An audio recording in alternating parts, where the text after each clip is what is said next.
경기도 남서쪽에 위치한 광명시. 광명이란 명칭은 해와 달이 비추니 예로부터 좋은 곳이라 하여 그렇게 불려왔다고 전해진다. 한반도 중심지에 자리하고 있는 광명시는 대부분의 지역이 평야에 위치해 있고 시의 전체적인 모양은 남북으로 길게 뻗어 있는 것이 특징이다. 한때는 논과 밭이 주를 이루던 농업지역이었으나 오늘날의 광명은 도시가 발전하면서 무수히 많은 아파트와 차량들이 늘어나 서울과 별반 다름없는 지역임을 보여준다. 지금의 광명시는 삼국시대 초기엔 백제의 초창기 수도인 지금의 하남시인 위례성 근처 한강 유역에 있어 백제의 영토였을 것이라 추측되나 고구려의 남진에 따라 장수왕 때에는 고구려의 영토가 되기도 했고 통일신라 시대 경동왕 때에는 곡양현으로 조선시대에는 전국적인 지명개혁으로 인해 금천으로 변했다고 전해진다. 이후에도 수많은 계명과 지명을 거듭해오면서 소화읍과 광명 출장소를 합하여 광명시라는 명칭이 탄생되었다고 한다. 하지만 아직도 도시화된 광명시에서도 잘만 살펴보면 곳곳에 역사적 유물과 흔적들을 발견할 수 있다. 그중 광명시를 대표할 수 있는 인물인 오리 이원익 선생님의 흔적을 먼저 찾아본다.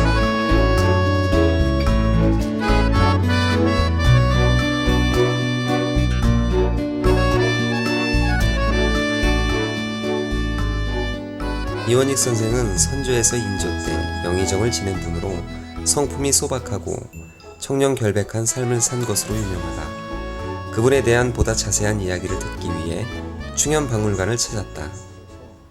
이곳은 조선시대 오리 이원익 선생과 그의 직계 후손들의 유적과 유물이 보존되어 있는 곳으로 이 일대는 선생이 말년에 여생을 보내시던 곳으로 인조께서 이원익께 하사하신 관감당, 사당인 오리영우, 충현서 원지, 종택 등 지정문화재가 함께 자리하고 있다.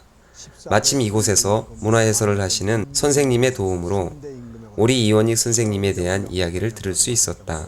임금님의 신임이 매우 두터웠습니다. 또 그 임진왜란이 일어났을 때는 평안도 순찰사로서 평양성을 탈환하는데 많은 공을 끼치기도 하였고 또 선조 임금을 모시고 평양에서 의주로 호종한 데 대한 공으로 호송공신이라는 나라에서 큰 공신 칭호를 받게 됩니다. 임진왜란이 끝났을 때는 전쟁 복구와 민생의 안정을 위해서 대등법을 실시할 것을 건의해서 경기도 지방에 대등법을 실시하기도 하였으며 또한 40여 년이 넘는 오랜 관직 생활에도 불구하고 검소한 생활로 청백리에 녹선되기도 하였습니다.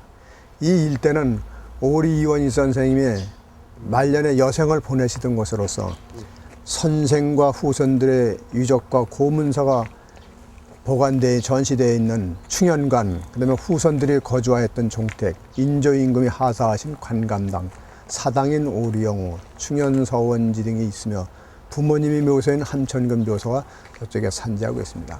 이 앞에 보시는 건물이 바로 관감당이라는 이름을 가진 당이 집인데 이 집은 우리 오리 이원익 선생이 85세 때 인조 임금이 승지를 보내서 오리 정승이 과연 어떻게 살고 있는지 한번 가봐라 하면서 승지가 여기를 한양에서 여기를 왔습니다.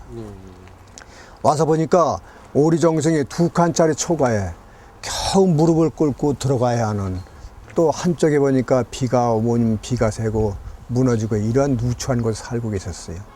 승지가 깜짝 놀라서 올라가서 인조 임금님한테 보고를 그대로 했습니다.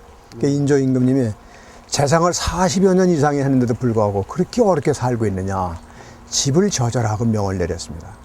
청백리였던 오리정성은 사양을 했습니다. 한 번 사양하고 2번 사양하고 3번 사양하고 자꾸 사양하니까 더 이상 사양하지 말아라. 내가 집을 짓는 이유는 신하와 백성들이 청백리의 검소한 삶이 어떠한 것인가를 보고 느끼는 데 있다.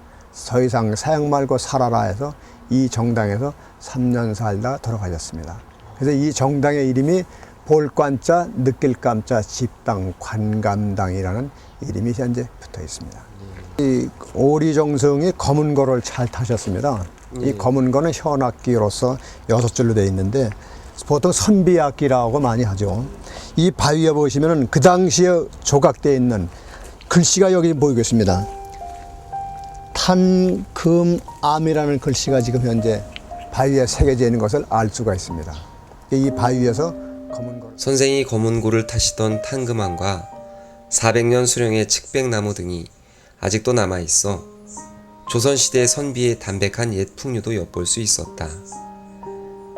이 바위에서 검은고를 타셨다. 탄금암이라는 바위다. 여기는 마찬가지로 측백나무도 400년이 넘는 오리 이원희 정승에 대해서 많은 것을 알고 있고 수많은 사람이 왔다 갔다 한 것을 다 기억하고 모든 것을 알고 있으면서도 우리 사람들한테 다만 이야기만 전해지지 않는, 그러니까 산 증인, 살아있는 나무의 증인이라고 할 수가 있죠. 나라에서 보호하고 있는 측백나무로 지금 보호수로 지정이 되어 있습니다.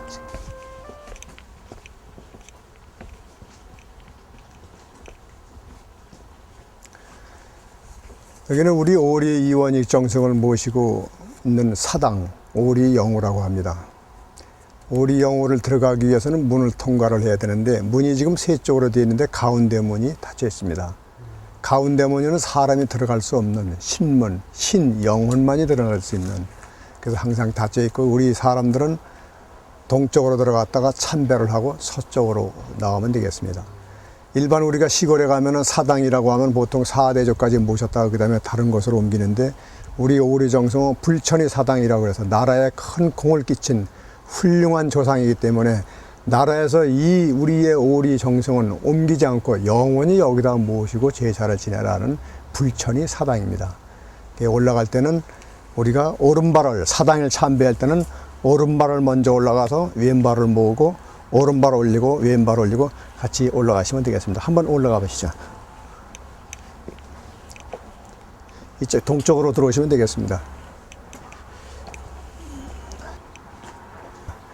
우리 여기 모신 우리 오리 이원희 선생님 영정은 경기도 유형문화재 80% 지정되어 있는 영정입니다.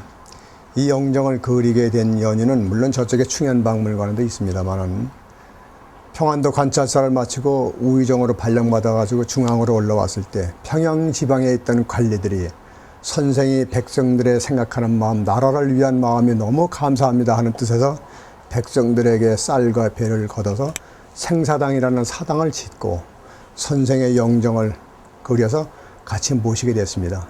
나중에 오리정생이 그 내막을 알고 살아있는 나를 위해서 백성들에게 이렇게 불편을 줘가지고 사당을 짓고 나를 그리고 제사를 지게 하는 것은 있을 수가 없는 일이다, 불손한 일이다. 그래서 그 사당을 철거시키고 그 이 영정을 갖다 후손들한테 길이길이 전해라. 그래서 오늘날까지 그 영정이 전해 내려져 오고 있습니다. 충영박물관에 가도 이 영정이 이따 다시 설명을 또 추가로 드리도록 하겠습니다.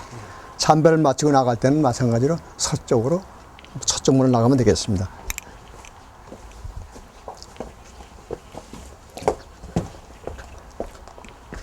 그러니까는 오른발이 먼저, 내려갈 때는 왼쪽 발이 먼저.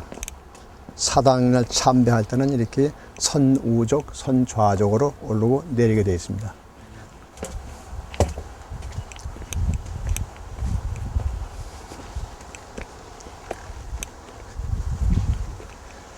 여기는 충현서원지라고 하는 서원의 터입니다.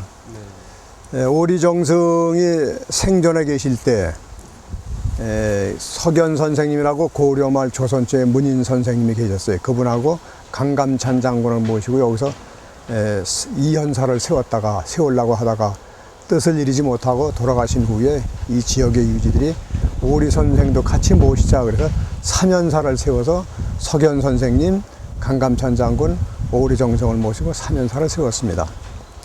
사면사를 세우다가 그 후에 충현사를 바뀌었다가 숙종임금 때 충현서원이라는 사액서원을 받게 됩니다. 즉 사액서원이라고 하는 것은 임금님께서 여기는 충현서원이로 하라는 간판에 글씨를 써서 내리시게 됩니다.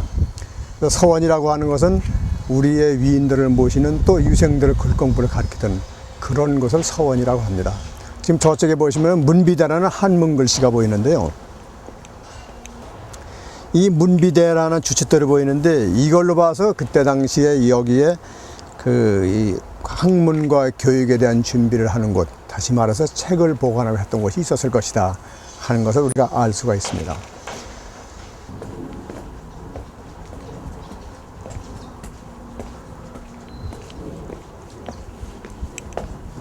여기 계신 이 영정은 오리 정승의 영정입니다. 전시관에는 이원익 선생의 영정, 친필, 교서, 문집, 사궤장 연첩과 그 후손들이 남긴 고문서, 목가구, 제기, 집기 등이 전시되어 있다. 이 영정을 그리게 된 연유는 우리 오리 정승께서 선조 임금을 모시고 의주까지 피난한 데 대한 공으로 호송 공신에 녹훈되었을 때 나라에서 그려 내려진 영정입니다. 현재 보물 1435호로 지정이 되어 있으며 이 영정을 우리 후손들에게 길이길이 보존하여 우리들도 이 오리 이원익 선생을 지금에 살아계시는 지금의 우리들의 어를 전해주시는 훌륭한 어른으로 우리 모두는 존경하고 또 본받아야 될 것으로 생각을 합니다. 이 앞에 보면은 호성공신 우리 영정함이 있는데 이 영정을 그대로 갖다가 우리가 그 걸어놓는다 하면 훼손이 되기 때문에 이 영정함에 모셔서 현재까지 우리가 보존 중에 있습니다. 아까 보셨던 그 오리영에서 보셨던 영정, 바로 우리 여기 계시는 이 영정이 오리영에서 보셨던 그 영정입니다. 경기도 유형문화재 80호로 지정이 되어 있습니다. 4세 때 영중추 부사로 있을 때 작성된 유서입니다. 이 유서의 내용을 보면은 남에게 원한을 사지 말고 검소한 생활을 하라. 그리고 살아서는 한 방에 같이 살고 죽어서는 한 무덤에 같이 묻히는 것이 천리와 인정에 족하다. 그리고 후손들 간에 서로 형제 간에 우애 있게 지내라 하는 유서의 내용입니다. 오늘을 살아가는 우리들에게도 실천해야 할 소중한 덕목이 아닌가 생각해 봅니다. 오리 정승께서 부인이 돌아가셨을 때 자기 부인을 사랑하고 애처로운 마음에 쓴 글입니다. 원래 장려시대의 만장에 쓴 글인데 이 글 내용이 너무나 좋아서 이 글 내용을 오리일기에 수록된 바 있습니다. 이 종가는 오리 이원익 정승의 13대 종부가 살던 곳인데 지금은 현재 사람이 거주하지 않습니다. 우리 19세기 말 20세기 초반에 전형적인 사대부의 집안을 보여주는 그런 집안으로서 이 안채와 사랑채로 되어 있는데 틴 미음자 형태로 되어 있습니다. 이 짝에 보이는 집이 안채로서 주로 여자들이 생활하는 공간이고 저 밖에 보이는 부분이 사랑채로서 남자들이 생활하는 공간입니다. 이 안채는 지금부터 93년 전에 1917년도에 지은 집이고 이 집은 1940년, 약 70년 된 집입니다. 우리나라 그 20세기의 전통적인 우리 한옥을 연구하는 또 양반가의 사대부 집안을 연구하는 데 좋은 자료가 된다고 생각을 합니다.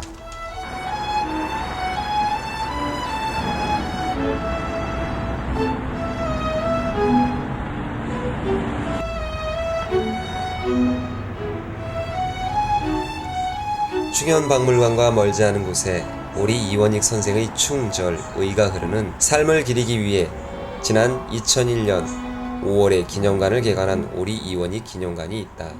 구독 버튼 누르고 다 함께 떠나봐요. 나는 돈민킴 여행을 좋아하는 돈민킴.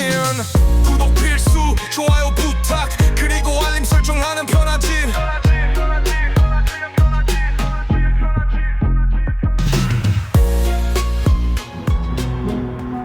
기념관은 지하 1층, 지상 1층의 규모로 강당, 유물 보관 창고, 전시실, 관리실로 구분되어 있으며 오리 이원익 정승의 유물이 전시되어 있다.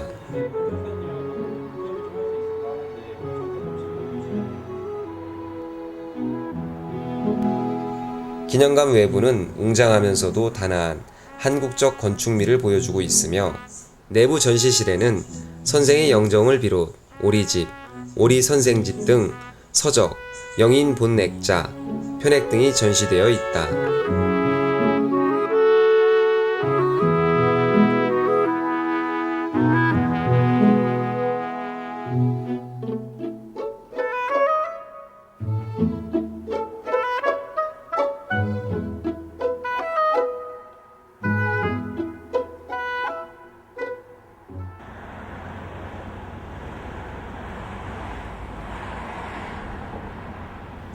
고이공 이순신묘.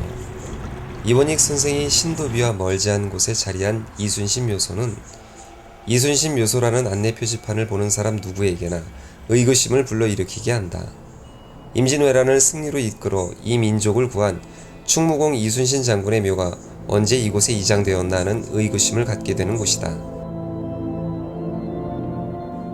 그러나 그것은 이름이 같은 데서 오는 오해로 이곳에 누워 계신 이순신은 조선 중기 선조 때의 무신으로 양녕대군의 후손이며 자는 입부, 시호는 무의로 공교롭게도 충무공과 같은 시대를 살았다. 임진왜란 때는 충무공 이순신과 함께 노량해전에 참전하였고 충무공이 전사하자 수군 절도사로서 충무공 이순신의 지휘봉을 대신 잡아 전군을 지휘하여 전쟁을 승리로 이끈 인물로 전해지고 있다.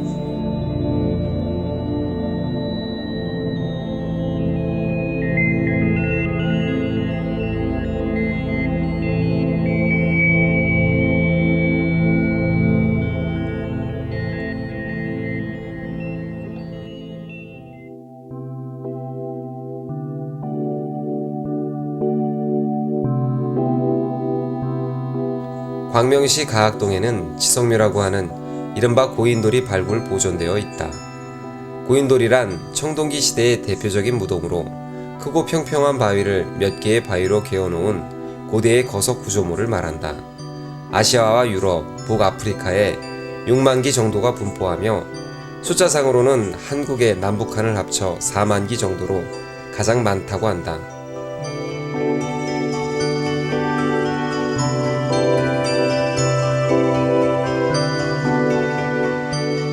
고인돌의 위쪽은 평평하며 내부에는 방이 마련되어 있다. 가학동 고인돌은 탁자식으로 낮은 구릉지대의 꼭대기에 있다. 경기도 문화재 자료로 1기가 지정되었지만 1997년 이곳을 발굴 조사한 결과 10여 기의 고인돌이 있었던 것으로 밝혀져 한강 이남의 경기 지역 중심에 고인돌이 상당히 밀집된 지역으로 여겨지고 있다.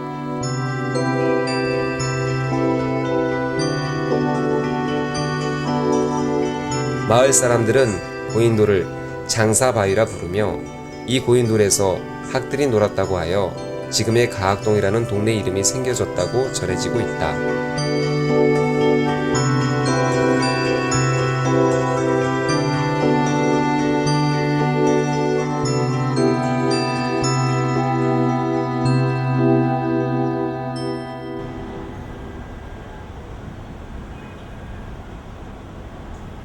광명시에는 이곳 말고도 탁자식 지성묘가 또 있다. 광명시청에 자리한 이 지성묘 또한 외형상으로는 남북 두 개의 지석이 개석을 떠받치고 있는 탁자식 지성묘다.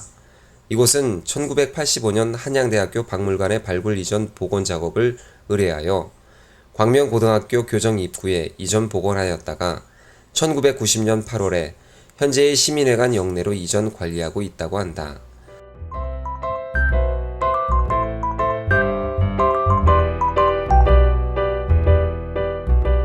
철산동과 가학동에 지성묘가 남아있는 것으로 보아 청동기 시대 이전부터 이곳 광명시에는 사람들이 살고 있었을 것이라 추측되는 대목이다.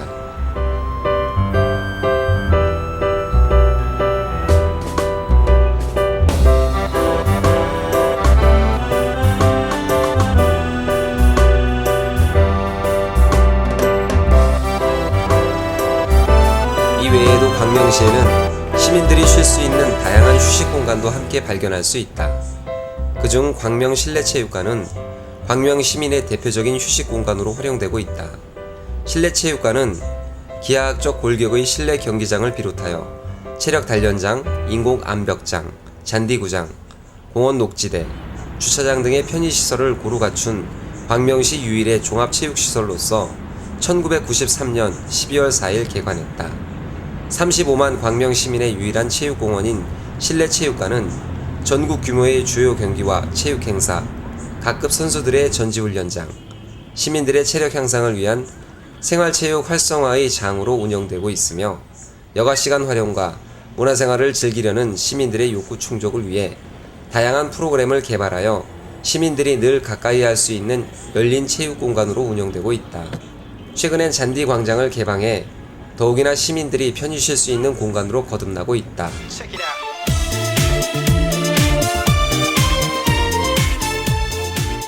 실내 체육관에서 남쪽으로 달리면 일직동에 위치한 광명역이 나온다.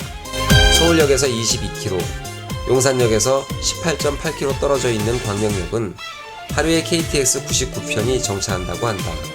접근성 편의를 위한 영등포에서 광명간 셔틀 전철도 40분에서 1시간 간격으로 운영되고 있다. 기존의 광명역이라는 역명을 사용하던 서울 지하철 7호선의 광명역은 이역 개통을 전후하여 역명에 대한 혼동을 피하기 위하여 광명 사거리역으로 역명을 변경하기도 했다.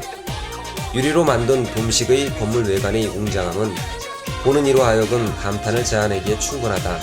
하지만 광명역을 KTX의 출발지로 지정하고자 했던 당초 계획과 달리 출발역이 서울역으로 변경되면서 주변은 개발이 뜸해지고 언제부터인가 이곳은 이렇게 정적이 흐르는 거대 조형물로서의 역할 또는 광명시의 아쉬운 랜드마크 정도로 전락해버린 것이다. In my soul city.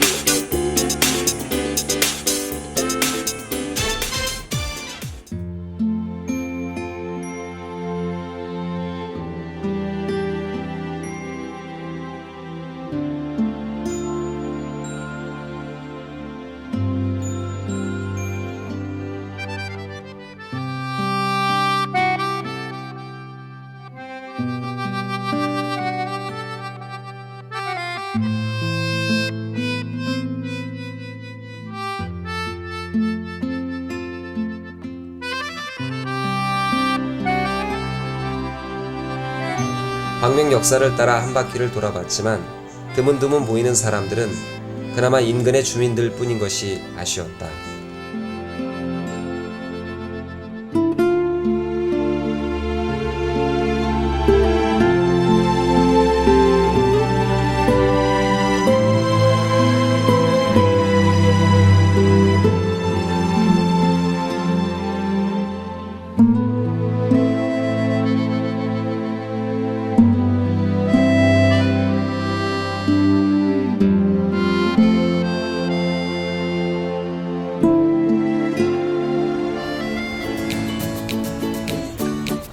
광명시 광명동에 위치한 또 하나의 랜드마크는 바로 광명돔 경기장이다.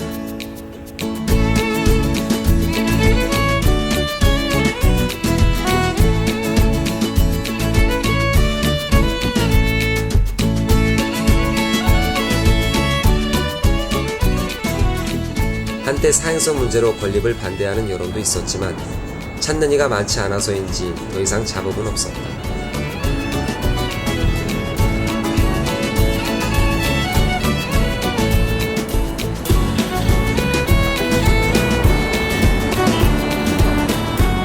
깔끔하게 꾸며진 외부 공원과 더불어 실내에는 무료 영화 상영이나 푸드코트 등의 다양한 위락시설도 함께 자리하고 있어 굳이 게임을 보지 않더라도 주변 시설을 여가 삼아 즐기기에 충분하다.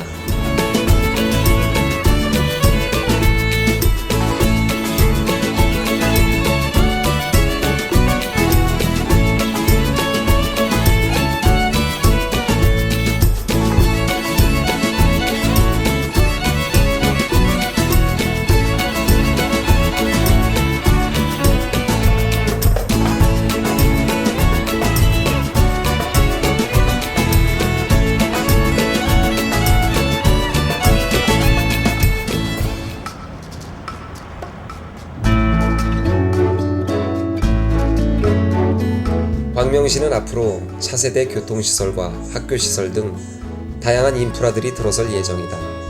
하지만 광명시는 위치적으로 인천이나 다른 지역으로 가는 중간 경유지의 성격을 띠고 있고 주변 지역의 사람들에겐 철산동 유흥지역으로 더 많이 유명하다. 이러한 지역에 대한 오해와 편견을 없애기 위해서는 하루빨리 광명시를 지나가는 곳이 아닌 머무를 수 있는 곳으로서의 관광지 개발과 그리고 광명시 고유의 지역적 특색을 잘 보존하여 광명만의 지역 색깔을 갖추어 나가야 하지 않을까 생각해 본다.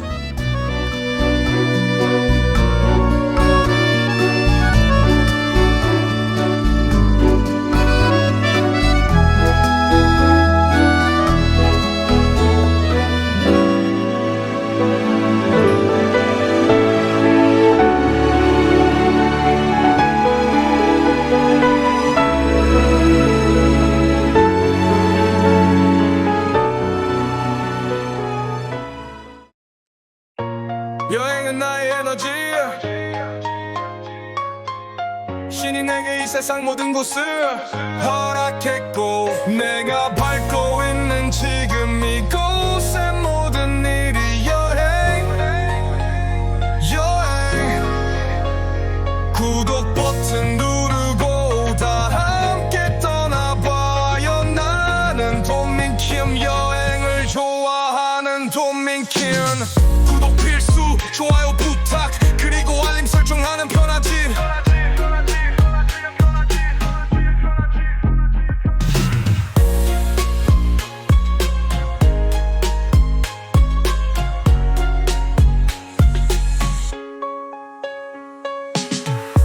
구독 필수, 좋아요 부탁, 그리고 알림 설정하면 편하지.